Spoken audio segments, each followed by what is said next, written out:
Assalamualaikum warahmatullahi wabarakatuh. Waalaikumsalam warahmatullahi wabarakatuh. Telah hadir di sini ya, Dr. Lucy Andriani yang biasanya menjadi host, tapi hari ini bersama saya akan memperbincangkan hal-hal terkait dengan PMM. Wow. Ya. Kita bertukar juga nih, Prof. Iya, bertukar tempat nih. Jadi saya profesor dan situ friends. Ya, baik. Para pemirsa sekalian, Profesor and Friend, hari ini kita mempunyai format yang berbeda. Ya, kita itu sekarang tampil dengan wajah yang elegan. Ya. Lihat kalau tampilan di belakang ini, coba ini. Bagaimana ada backdrop yang luar biasa. Ini disiapkan oleh tim-tim yang keren dari podcast Profesor and Friends LPPM Universitas Muhammadiyah Jakarta, Prof. Ya. Jadi lebih segar gitu kali ini. Dan juga perlu saya tambahkan bahwa UMJ juga dibantu oleh mahasiswa magang. Nah, kita itu jadi sudah melakukan yang namanya Merdeka Belajar Kampus Merdeka. Betul gitu ya. Sekali, Prof. Baik, Dr. Lucy. Nah, kita ingin mengulik sedikit nih ya Bu ya, aktivitas Ibu sebagai DPL di PMM. Yeah. Mungkin barangkali perlu disampaikan kepada pemirsa apa tuh PMM itu. Yeah. Silakan Ibu. Terima kasih, Prof. Izinkan saya untuk memberikan narasi sedikit tentang PMM.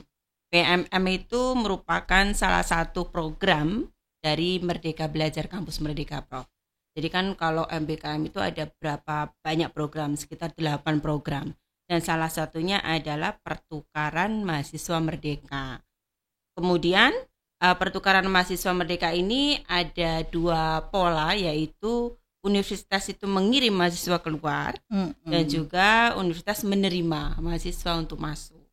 Dan kebetulan tahun 2022, 2023 kemarin saya pengen tahu gitu loh, PMM itu seperti apa. Akhirnya daftar sebagai dosen pembimbing atau pendamping lapangan. Nah, itu awal mulanya. Kalaupun kenapa saya pengen gitu kan? Pengen tahu gitu.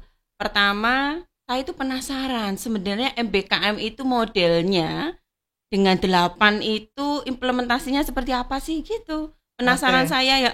Sebenarnya selain PMM, saya itu juga pernah ikut di kampus mengajar. Karena rasa penasarannya itu luar biasa. Karena dari situ kita ternyata banyak belajar ya, apa yang harus dilakukan, disiapkan, dan kekurangannya apa, begitu Prof. Tapi pengalaman-pengalaman itu luar biasa. Iya. Saya sapa Pak Nadiem Makarim. Di mana Mas Menteri ya, ternyata idenya brilian ya Bu ya. Luar biasa. Nah, ini saya melihat begini Bu. Karena saya sendiri juga dosen ya yang juga mengajar mahasiswa PMM. Nah, bagaimana cara mensikapi Ibu? Di mana sifat-sifat mahasiswa dari Sabang sampai Merauke ini berbeda-beda. Silakan. Luar biasa. Kan PMM itu ada programnya sitting ya, maksudnya belajar di kelas. Dan juga ada programnya Sabtu Minggu atau dalam satu waktu itu mereka penguatan di kebinekaan. Nah, yang belajar di kelas mungkin dosennya akan bertanya, ini anak ini backgroundnya apa gitu kan, tiba-tiba ikut mata kuliah ini, kemampuannya seperti apa. Track record mereka kadang tidak terekam. Ini juga menyulitkan dosen kan, karena tidak pernah bersinggungan dengan mereka dan bertemu hanya beberapa kali, apalagi dibatasi bulan, itu menjadi tantangan luar biasa. Nah, di kegiatan kebinekaan yang Sabtu dan Minggu itu tantangannya juga luar biasa.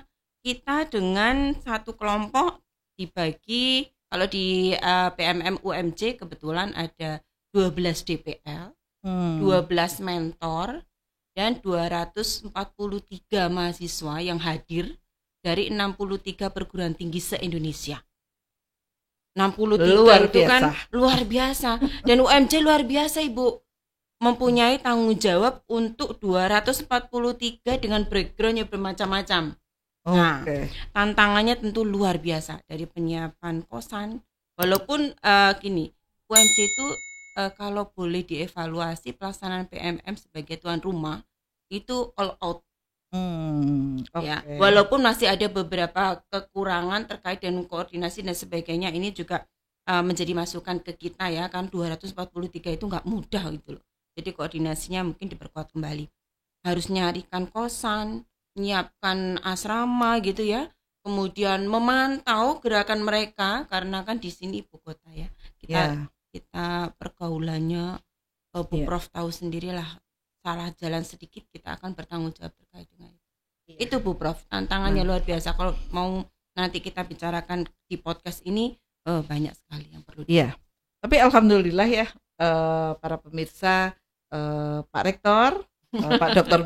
Ma'mun Murad sangat sekali akomodatif dan sangat menghargai sekali ya terhadap aktivitas mahasiswa dan lain-lain. Apalagi kita adalah salah satu perguruan tinggi Muhammadiyah yang memang terkemuka dan insya Allah bisa menjadi unggul. Nah juga ini juga tidak terlepas dari tangan dinginnya Prof Vina ya, Prof Herwina Bahar. Selamat pagi Prof Herwina, mungkin sedang menyaksikan podcast kita juga pagi ini. Baik, Bu Lucy, tadi disampaikan bahwa kita itu di UMC ada menerima 247, tetapi juga mengirim juga juga ke ke tempat lain gitu ya. Artinya apa? Di situ berarti ada interaksi budaya ya. Betul. Budaya antara daerah satu dengan daerah lain. Karena ada dari Papua ya, ada dari Aceh, kemudian ada dari Jawa, kemudian ada dari bahkan dari negeri mau ke UMC ya Bu ya. Negeri ke UMC banyak yang kemarin. Alhamdulillah. Berarti kita sudah insya Allah merupakan reputasi sendiri ya. Yang menarik itu Bu Prof, mereka mendaftar ke UMC itu justru atas rekomendasi temannya yang di perguruan tinggi negeri itu. Luar biasa. Iya, ketika mereka mendaftarkan di PMM, terutama program ini ya, pertukaran mereka mahasiswa itu, mereka justru direkomendasikan di UMC aja gitu. Karena memang saya lihat sendiri ya dari dosen, bahkan PIC persiapannya untuk menyediakan asrama. Kemudian di sini juga tim baik pegawai maupun karyawan UMC itu enggak macam-macam gitu, artinya mereka benar-benar mengawal gitu. Kan ada info atau kejadian berita di universitas lain itu terjadi beberapa hal yang tidak menyenangkan, tapi alhamdulillah di UMC itu justru mengawal mereka sampai kegiatan ini selesai. Itu yang akhirnya ketika saya tanya, "Loh, kamu kesini karena apa?" gitu. Rekomendasi dari kakak kelasnya yang dulu pernah di sini, rekomendasi dari temennya yang dulu pernah di sini, begitu. PMM di sini. Alhamdulillah nih Bu ya. Betul. Jangan lupa Bapak Ibu kalau mempunyai saudara, mempunyai anak, mempunyai ponakan dan lain-lain, PMM aja pengen ikut ke UMC, apalagi jangan lupa mendaftar di pmp.umc.ac.id. Nah, untuk S1 penerimaannya per semester, sedangkan untuk S2 dan S3 penerimaannya adalah per semester ya. Tadi saya revisi, kalau untuk S1 penerimaannya hanya di per tahun ya, semester ganjil ya. Tetapi untuk pasca semester ganjil dan genap. Nah, ini merupakan peluang kita juga Mbak Lucy. Kenapa? Karena LPPM juga itu kan adalah merupakan kepanjangan tangan ya di dalam proses untuk menampilkan, menyampaikan, memanfaatkan, termasuk asas kebermanfaat untuk UMC juga ya, pada Catur Dharma Universitas Muhammadiyah Jakarta. Prof, kita juga punya S3 sekarang.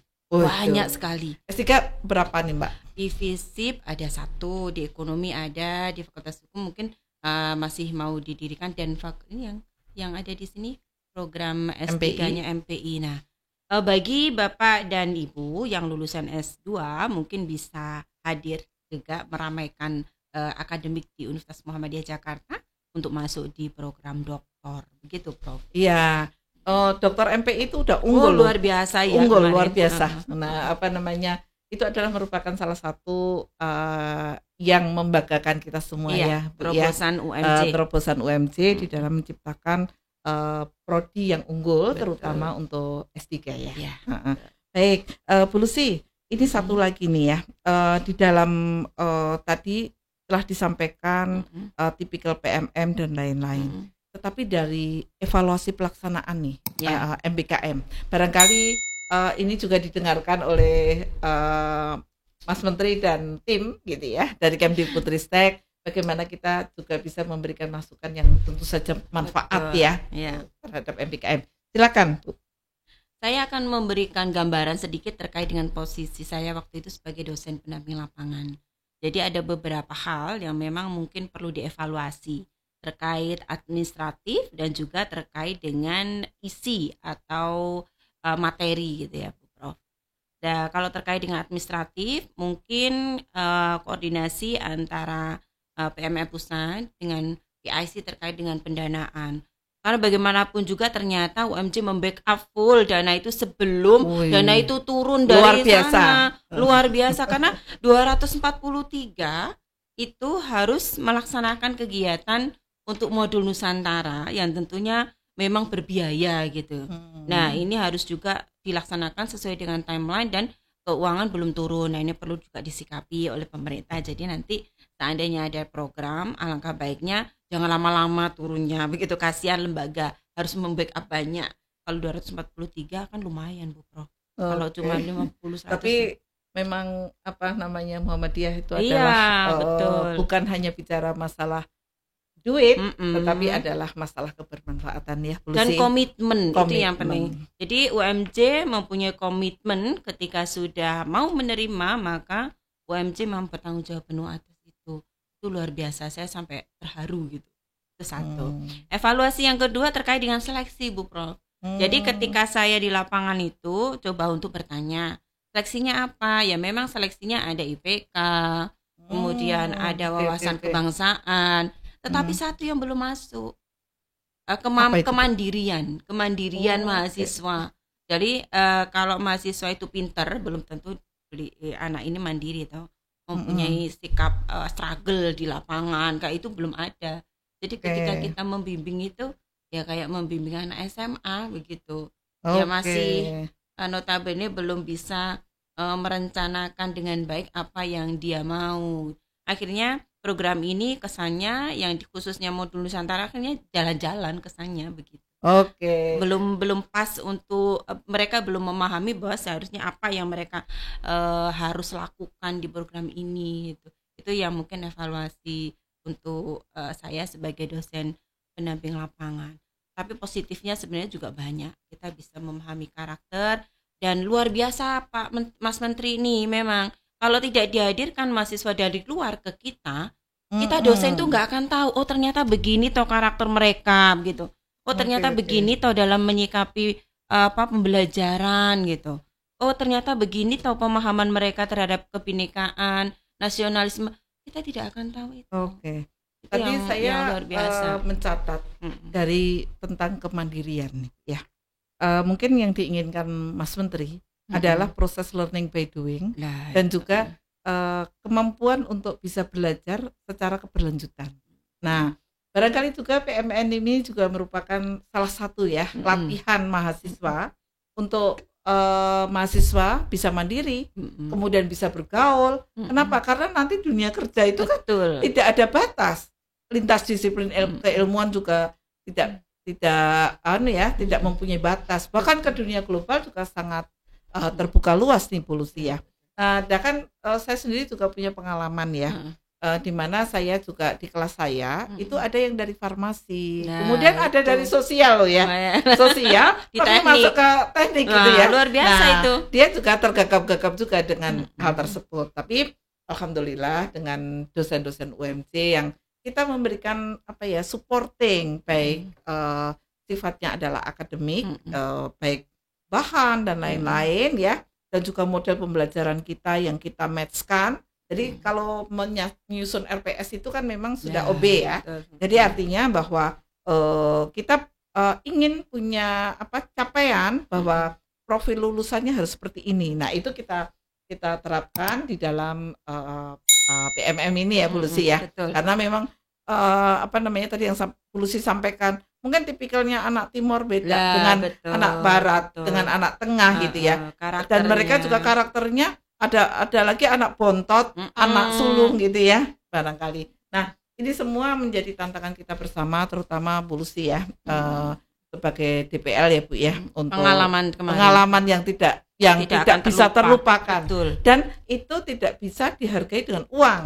Nah jadi kita bisa punya referensi nih. Oh ternyata pemuda-pemuda di sana itu juga ada yang berkualitas banget ada. Tapi ada yang perlu memang didukung luar biasa. Gitu. Satu hal yang menarik Prof, ketika mereka saya tanya, ternyata mereka punya kesan luar biasa terhadap dosen-dosen Universitas Muhammadiyah Jakarta. Jadi dosen UMJ itu welcome. Dosen UMJ itu ramah. Dosen UMJ itu memberikan pendampingan luar biasa, baik di lapangan maupun yang mengajar di kelas. Jadi mereka itu tanpa batas gitu.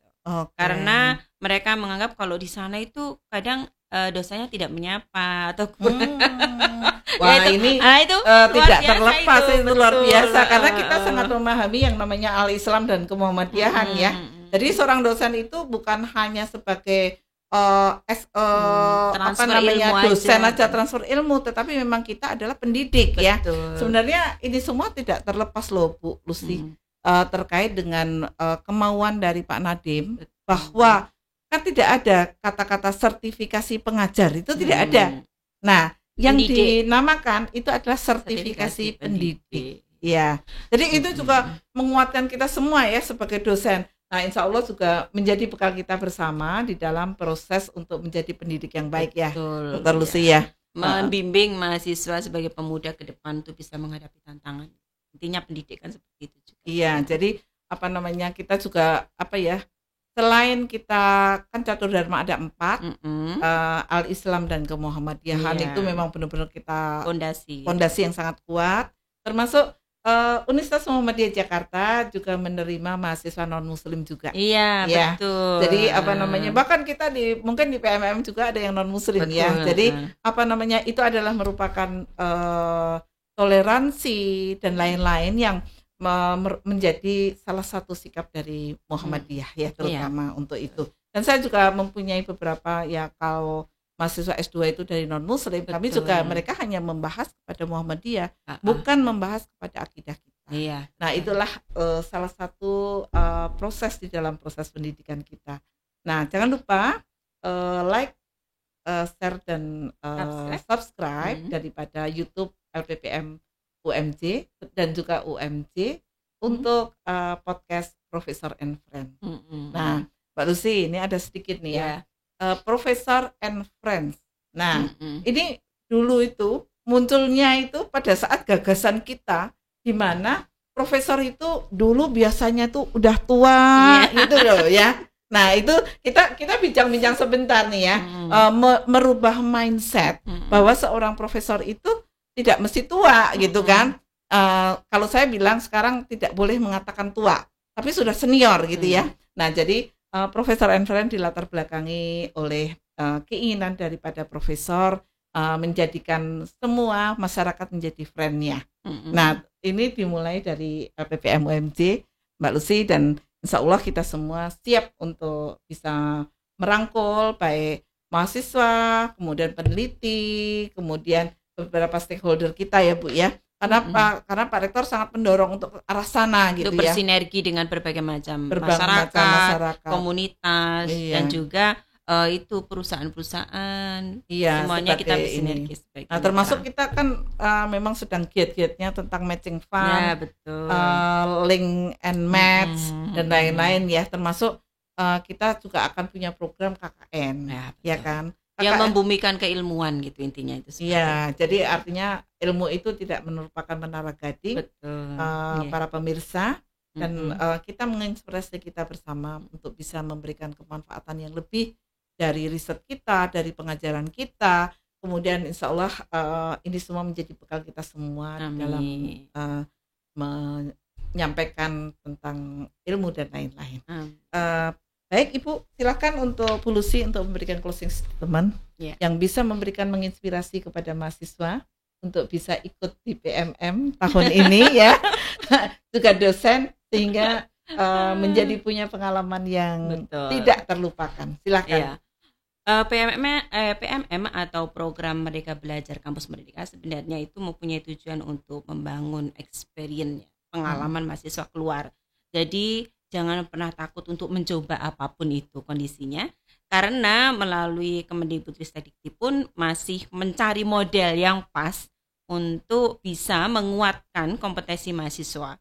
Jadi kalaupun sekarang masih ada kekurangan, masih ada hambatan, itu bukan berarti hal ini tidak bisa dilanjutkan atau tidak bagus, tetapi ini merupakan tantangan bagi kalian semua para generasi muda untuk bisa merebut dan mengambil alih peran ini untuk menjadi tonggak ke depan, karena pemuda yang ke depan itu yang diharapkan itu yang punya struggle, kuat, bermental baja, dan petarung luar biasa, tentunya dengan dilandasi keimanan, Bu Prof. Ya, alhamdulillah ini juga menjadikan komitmen Universitas Muhammadiyah Jakarta di dalam bersinergi dengan pemerintah. Pak Jokowi juga sangat mendukung ya untuk pendidikan milenial.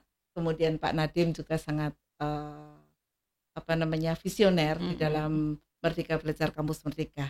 Bersama-sama kita mendukung untuk kemajuan bersama bangsa ini. Salam berkemajuan dari Universitas Muhammadiyah Jakarta bersama Profesor and Friend.